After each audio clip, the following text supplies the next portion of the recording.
Assalamualaikum warahmatullahi wabarakatuh. Waalaikumsalam warahmatullahi wabarakatuh. Bismillahirrahmanirrahim. Alhamdulillahirabbil alamin wa bihi nasta'in ala umurid dunya waddin.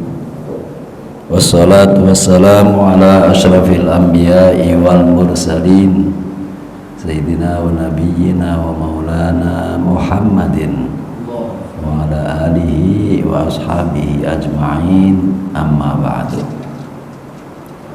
Aqul lakum minal a'idin al-faizin kullu 'amin wa antum bi khair. Qabbalallahu minna siyamana wa siyamakum wa qiyamana wa qiyamakum wa salih amalina wa salih amalikum wa yarzuqna liqa ramadhan allati sana alf wa arba'atin wa arba'a khamsin insyaallah fi sihatin wa afiyah. Alhamdulillah, kita panjatkan segala puji kehadirat Allah Subhanahu wa taala. Hari ini kita bisa hadir bersama dalam rangka kajian kitab An-Nasaih Diniyah wal Wasaya Al-Imaniyah. Masih membahas tentang Al-Qur'an, keutamaan Al-Qur'an. Kita awali dengan suratul Fatihah. Kita adakan khususnya untuk menyusun pengarang kitab ini Syekh Barakatul Anam Sayyidina Nabil Ahmad Al-Madul Fidarihi wa nafana bi'ilm fidarain, dan semua guru-guru kita, orang tua kita, kerabat kita, orang pada umumnya. Mudah-mudahan segala amal ibadahnya diterima oleh Allah Subhanahu wa taala, diampuni segala kesalahan, khilafan dan dosa-dosanya. Karena diniyah kulli niyatin shalihah al-hadam Nabi Rasulullah sallallahu alaihi wasallam. Al-Fatihah. A'udzu billahi minasyaitonir rajim. Bismillahirrahmanirrahim. Alhamdulillahi rabbil alamin. Arrahmanir rahim. Maliki yaumiddin. Iyyaka na'budu wa iyyaka nasta'in. Ihdinas siratal mustaqim. Siratal ladzina an'amta 'alaihim ghairil maghdubi 'alaihim waladdallin. Amin. Bismillahirrahmanirrahim. Qala Syekhul Mu'allif rahimahullah ta'ala wa nafa'ana bihi bi'ulumi fid dharain. Amin ya rabbal alamin. Wa yanbaghi liqari'il kitab wa yanbaghi lil qari'i lil kitab li kitabillahi ay yastakthira min tilawatih. Sepantasnya lah bagi orang-orang yang membaca, orang-orang yang pandai membaca Al-Quran, membaca kitabullah, hendaknya banyak-banyak membaca Al-Quran. Jadi sudah sepantasnya kita ini disebut ahlul Quran, ahli Al-Quran.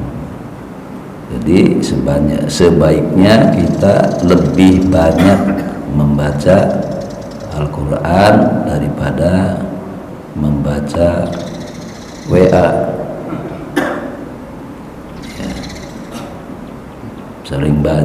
Sering memegang Al-Quran daripada memegang handphone. Ini yang sebaiknya dilaksanakan oleh umat Islam, karena dijanjikan oleh Nabi sebenarnya umat Islam ini pemimpin dunia. Ya, dalam hadis disebutkan bahwa kalau saja umat Islam ini berpegang teguh kepada ajaran-ajarannya dengan konsisten, umat Islam akan memimpin dunia. Ana al-laili wan nahar, sepanjang malam dan siang. Siang banyak baca Quran, malam juga banyak baca Al-Quran.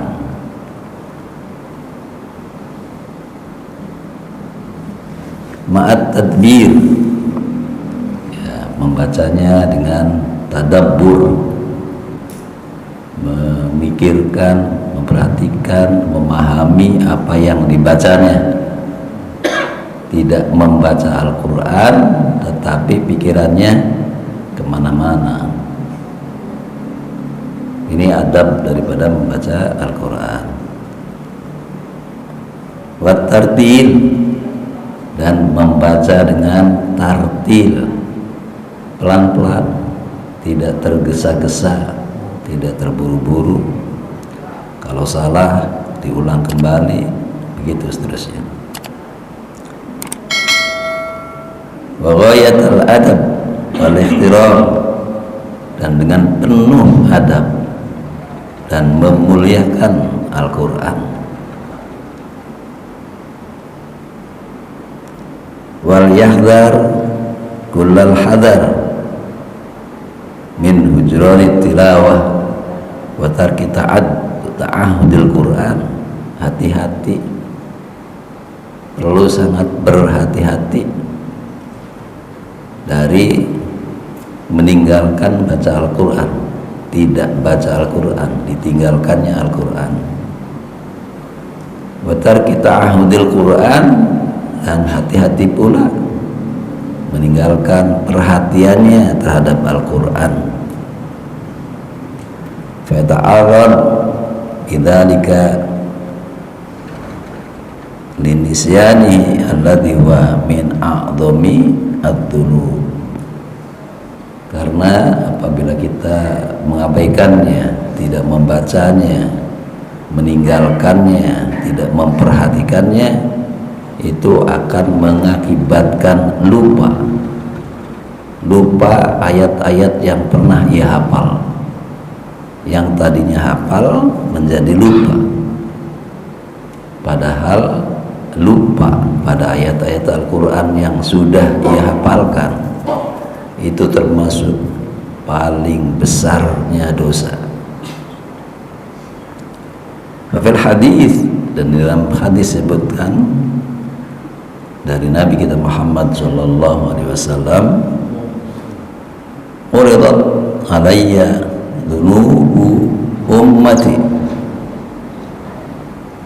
falam ara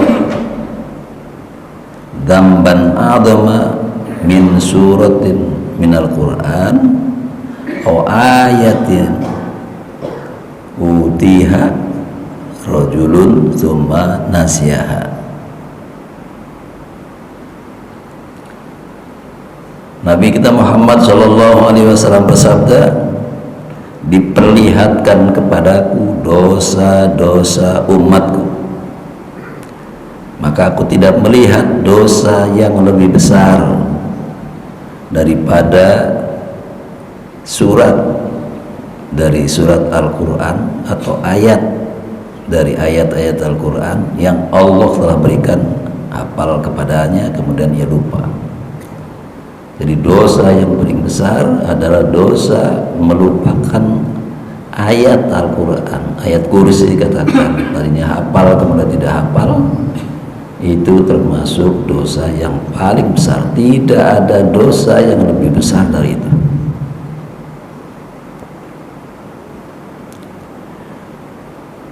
Al-hadis. Wa fi haditsin akhar, dalam hadis yang lain, innal ladzi yansal qur'ana ba'da hifdzih yalqallaha yaumal qiyamah wa huwa ajdam. Sesungguhnya orang-orang yang melupakan bacaan Al-Quran yang telah ia hafalkan, maka ia akan bertemu kepada Allah Subhanahu wa ta'ala di hari kiamat dalam keadaan ajdam, berpenyakit lepra.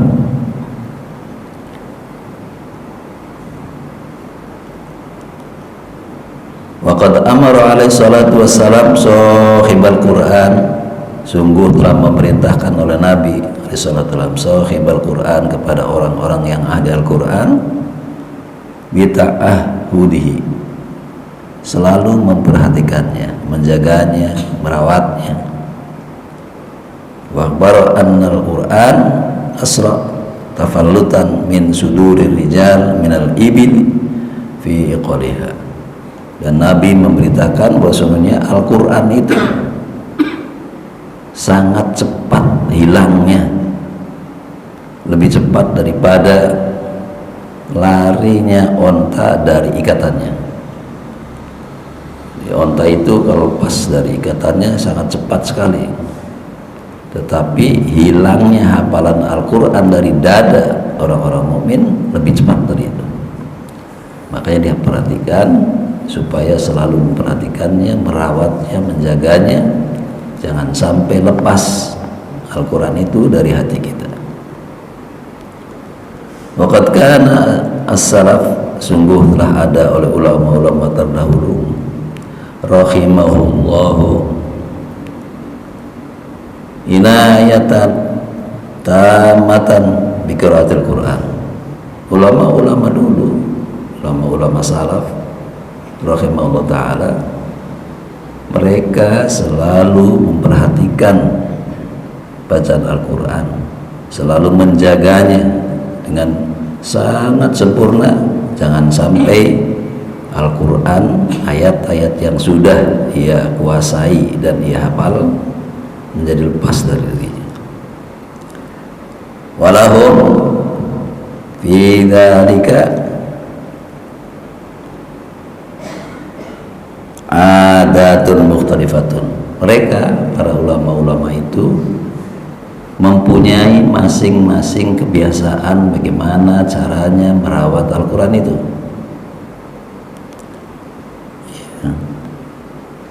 Wa minhum man kana yakhtimu fi kulli syahrin khatmatan. Di antara mereka tiap-tiap bulan mengkhatamkan sekali Al-Quran, untuk menjaga jangan sampai ayat-ayat Al-Quran itu lepas dari dirinya. Wa minhum fi kulli ashrin. Di antara mereka ada lagi menghafalkannya satu kali khatam dalam 10 hari. Wa fi kulli thamani layalin.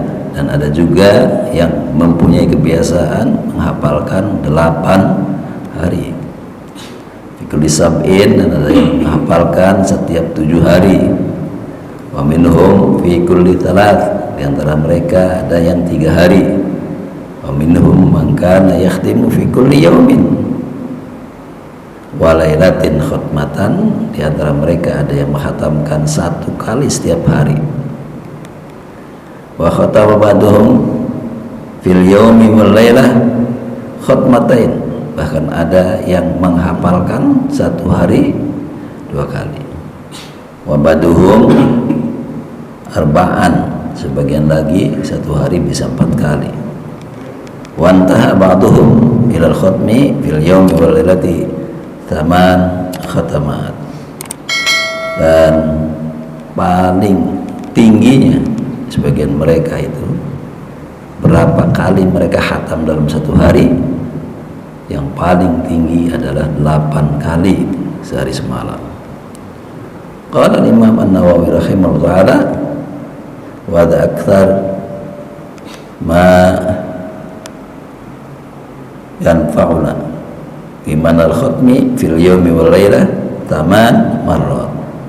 Menurut Imam Nawawi, inilah pendapat yang kuat dari penelitian-penelitian bahwa ulama-ulama mampu menghafalkan 1 hari paling tinggi 8 kali. Wa quriya ba'duhum al-khatma fi aqall min 3 ayamin.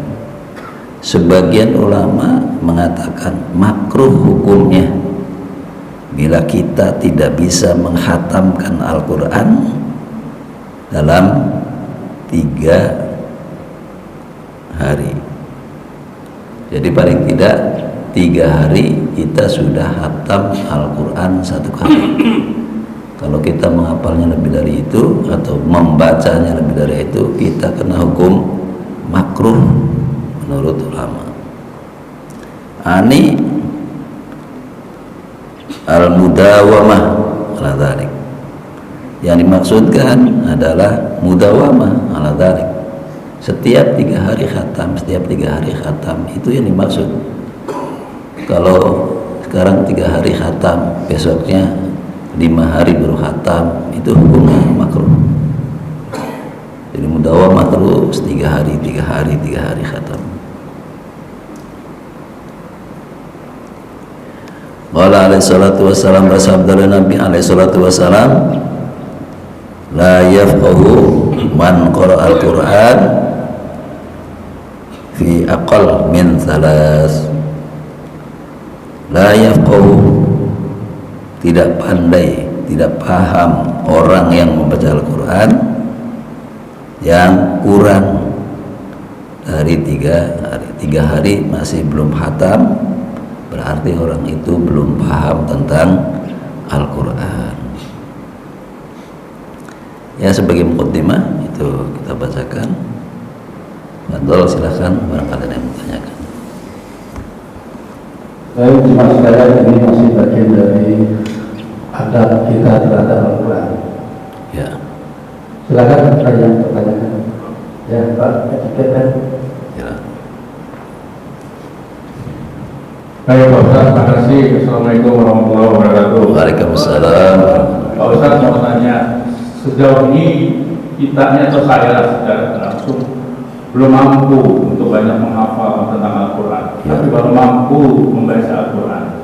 Bagaimana hukumnya? Itu pertama. Yang kedua, kita lihat ada orang punya tanda kutip kebiasaan, kalau di rumah Quran itu ditaruh di kamar-kamar, katanya buat nangkut-nangkutin biar aman, ya. Itu hukum apa hukumnya?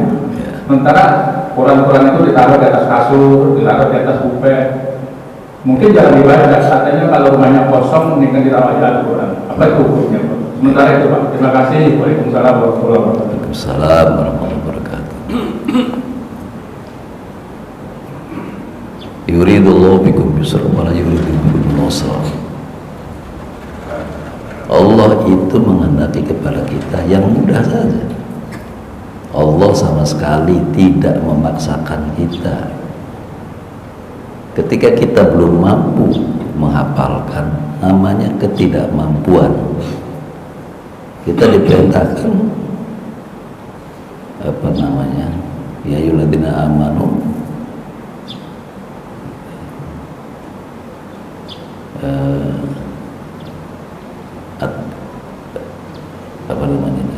Allah mastata'tum, gitu ya. Bertakwalah, ittaqullaha mastata'tum. Bertakwalah kepada Allah Subhanahu wa taala sekuat kemampuan kita.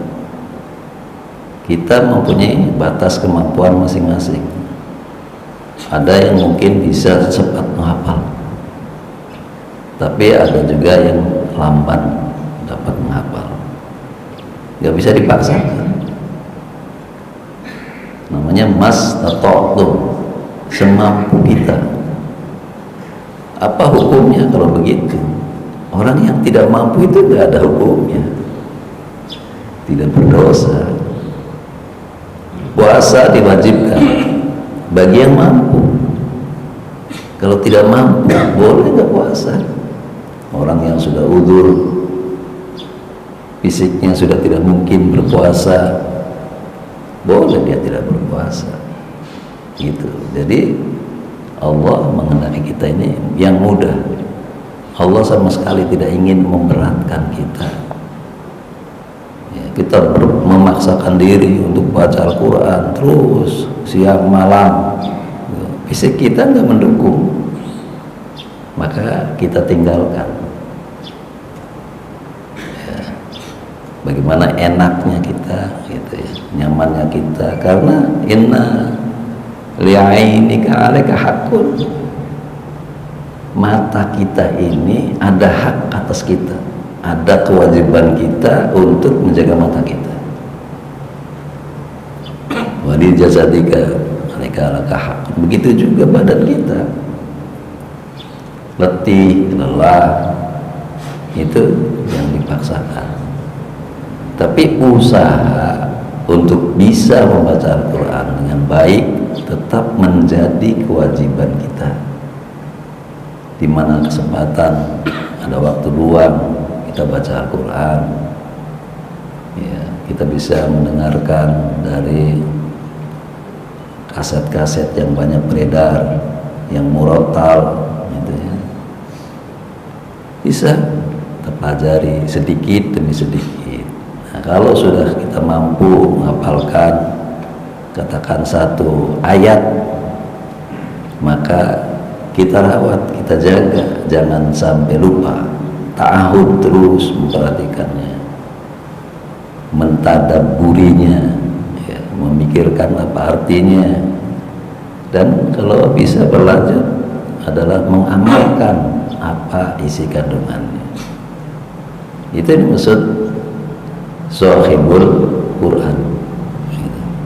Jadi tidak hanya membaca saja, tidak tadabbur, tidak memahami apa yang dibaca, tidak ingin mengamalkan apa yang ada di dalamnya. Bukan itu yang dimaksudkan. Jadi benar-benar memperhatikan Al-Quran itu pertama. Yang kedua, tentang melihat sebagian masyarakat kita yang kadang-kadang Qurannya banyak, ya dia punya, istrinya punya, anaknya punya, semua punya semua. Dan memang seharusnya seperti itu, tiap orang punya Al-Quran. Tapi di antara kita tidak membacanya, hanya ada yang ditaruh saja di lemari, nggak pernah dikutik-kutik itu. Yang dipegang HP aja, yang dibaca WA saja, kadang-kadang WA itu menyesatkan. Ya, itu saja, tidak merawat Al-Qurannya. Paling tidak dipegang, dilihat, dicium, dibaca satu ayat, dua ayat, taruh di lemari. Ya, apalagi taruhnya di tempat tidur, itu tidak adab sama sekali. Ya, karena tidur itu ya tempat orang rebahan.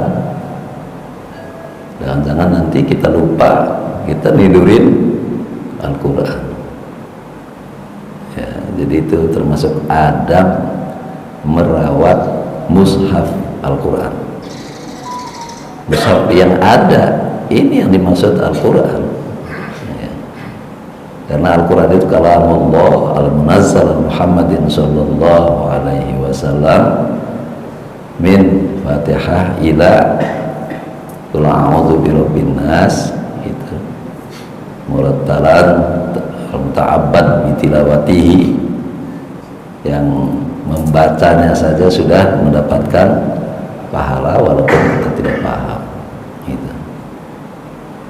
Jadi mushaf-mushaf itu yang dimaksud ya mushaf yang ada, gitu. Jadi bukan mushaf yang ada di Lauhil Mahfuz, karena yang di Lauhil Mahfuz kita tidak bisa memegangnya dan tidak bisa melihatnya. Nah, mushaf-mushaf yang ada di seluruh dunia ini, dan alhamdulillah kemurnian keaslian mushaf ini selalu terjaga. Banyak orang-orang yang berusaha untuk menyesatkan, menyelipkan kata-kata dalam Al-Quran, tapi itu cepat sekali ketahuan, karena alhamdulillah banyak orang yang hafal Al-Quran. Anak-anak kecil, pemuda-pemuda, ada lajnah yang khusus. Jadi inna nahnu nazzalna dzikra wa inna lahu lahafidun, sebagaimana Allah firmankan, kami yang menurunkan Al-Quran ini dan kamilah yang akan menjaganya, menjaga keasliannya, menjaga kemuliaannya sampai hari kiamat. Ya, jadi adab terhadap perlakuan kita kepada Al-Quran juga harus baik. Kita tidak boleh memegangnya ketika kita dalam keadaan punya hadas kecil atau hadas besar, gitu. Cara membawa, gitu, jangan kayak membawa kangkung, ya, diewer-ewer begitu. Ya, bagaimana cara kita memegang Al-Quran dan seterusnya, itu bagian daripada adab. Terus tentu gimana hukumnya? Ya bisa makruh, bisa haram, gitu. Kayak yang keras ya haram, seperti memegang Al-Quran, mushaf yang ada di hadapan kita ini, tanpa berwudu. Membacanya nggak apa-apa, memegangnya ya haram.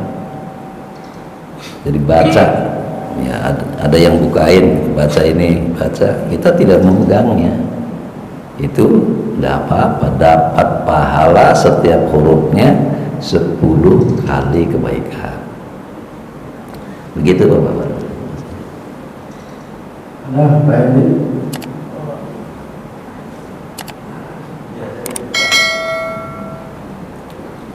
Assalamualaikum warahmatullahi wabarakatuh. Waalaikumsalam warahmatullahi wabarakatuh. Yang saya mau tanyakan masalah Al-Quran di dalam HP. Ya, Itu apakah termasuk masak? Kemudian kalau HP tersebut kita bawa ke WC, kita nggak mau bacanya ke WC. Apakah itu termasuk Al-Quran itu kita bawa ke WC? ya. Kemudian kalau kita membaca Al-Quran itu di dalam HP, apakah termasuk yang bernilai untuk kita secara hukum agamanya? Assalamualaikum warahmatullahi wabarakatuh. Waalaikumsalam warahmatullahi wabarakatuh. HP itu adalah alat. Bagaimana kita menggunakannya. Di dalam HP bukannya ada Al-Quran. Di dalam HP tidak hanya hadis dan ilmu-ilmu agama, tapi di dalam HP juga ada hiburan-hiburan, banyak hiburan-hiburan. Ya, ada berbagai macam sarana aplikasi yang bisa kita ambil. Orang dagang juga ada di situ, semua ada di situ. Jadi merupakan alat bagaimana kita menggunakannya. Kalau kita gunakan, kita buka Al-Quran dan kita baca tulisan ing ada di dalam HP itu, bernilai gitu ya. Ada nilai pahala kita membaca Al-Quran gitu ya. Tapi kalau kita gunakan untuk ya membaca hal-hal yang tidak baik, melihat hal-hal yang tidak baik, yang serem-serem gitu, ya kita dosa gitu. Terus gimana kalau kita masuk ke WC, kita kantongi HP, tapi HP ini tidak dalam posisi menampilkan Al-Quran ya, atau katakan mati, ya tidak apa-apa, karena itu alat. Tetapi ketika kita membuat Yasin, kita lagi baca Yasin, HP kita kantongin, kita masuk WC, dosa, karena di HP ada tulisan Yasin Al-Qur'an Hakim. Jadi termasuk bagaimana ditampilkannya aplikasi-aplikasi yang ada di HP itu ketika kita masuk WC. Ya, jadi kalau hati-hati ya ke WC, nggak usah bawa HP lah gitu ya. Taruh di kamar gitu. Ya, kemudian apa lagi, satu lagi tadi? Sudah ya? Pertanyaannya sudah ya Pak? Mungkin ada saja terakhir. Apa namanya? Nilai Al-Quran di HP itu dengan mushaf yang ada itu kira-kira lebih baik apa? Oh gitu ya. Jadi tulisan Al-Quran dimanapun itu nilainya sama. Di tembok banyak tulisan Al-Quran, ayat Al-Quran, kita baca, itu nilainya sama. Sama kita dengan membaca Al-Quran gitu. Di HP sama nilainya, ya hanya afdoliyahnya saja. Ya afdolnya ya baca Al-Quran di mushaf, jangan di HP. Ya cuman karena ini zaman kemudahan ya, untuk memudahkan kita diajak kemana-mana dan kita bersama-sama baca Yasin, kita belum hafal kita buka seperti Yasin. Yaitu segi kemudahannya, tapi afdolnya tetap di mushaf yang resmi itu. Sama-sama, Pak. Masih ada? Atau saya bertanya ke Ustaz? Iya. Al-Quran yang sudah kita hafalkan misalkan minimal juz 30 tadi Ustaz. Iya. Ternyata kita nggak mengulang-ulang, ada sebagian Al-Quran itu. Tadi hukumnya berdosa. Iya. Kira-kira sejauh mana dosanya gitu Ustaz? Tidak membaca Al-Quran yang sudah kita hafal. Ya, batasannya adalah lupa. Jadi orang ada yang kuat ingatannya, gitu. Ada juga yang tidak.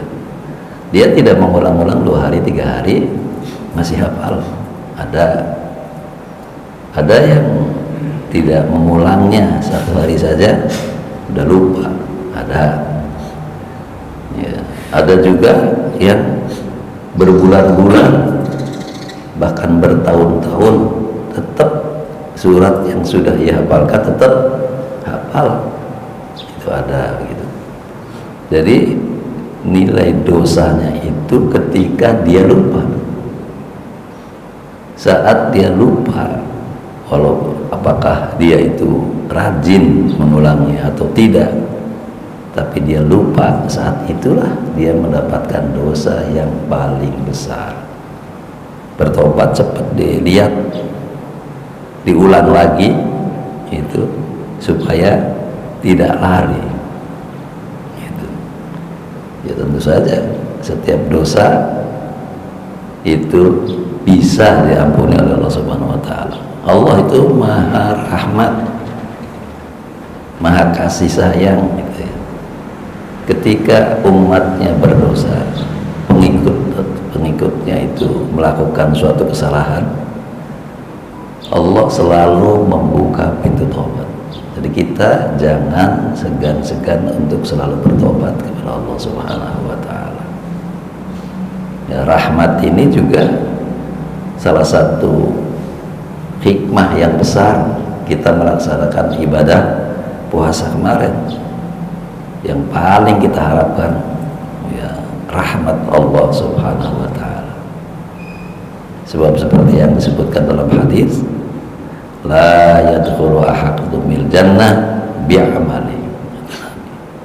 Tidak ada satupun orang yang masuk surga dengan amalnya. Jadi orang mukmin itu masuk surga bukan karena sholatnya, bukan karena zakatnya, bukan karena hajinya, bukan, tapi karena rahmat Allah Subhanahu wa ta'ala. Rahmat Allah. Nah kemudian kita berpikir, kalau begitu kita nggak usah ibadah, ngarepin rahmat Allah saja. Ini kesalahan besar, karena rahmat Allah diperoleh dengan taqarrub kepada Allah.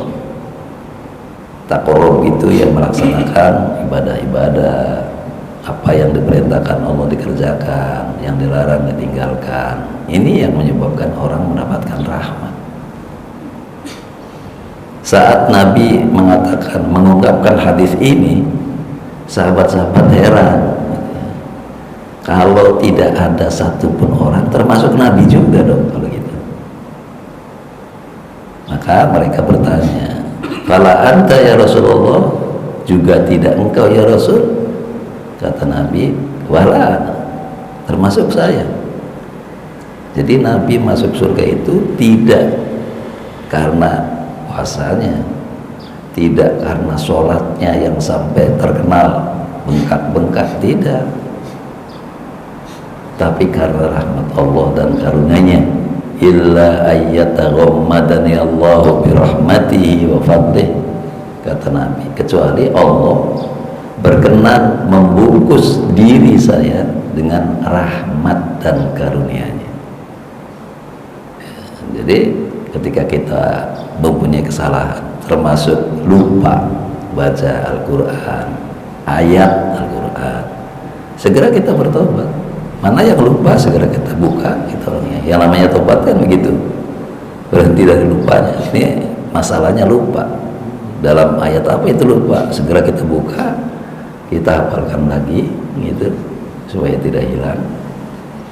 Dan kita berjanji untuk menjaganya, jangan sampai lepas dari diri kita.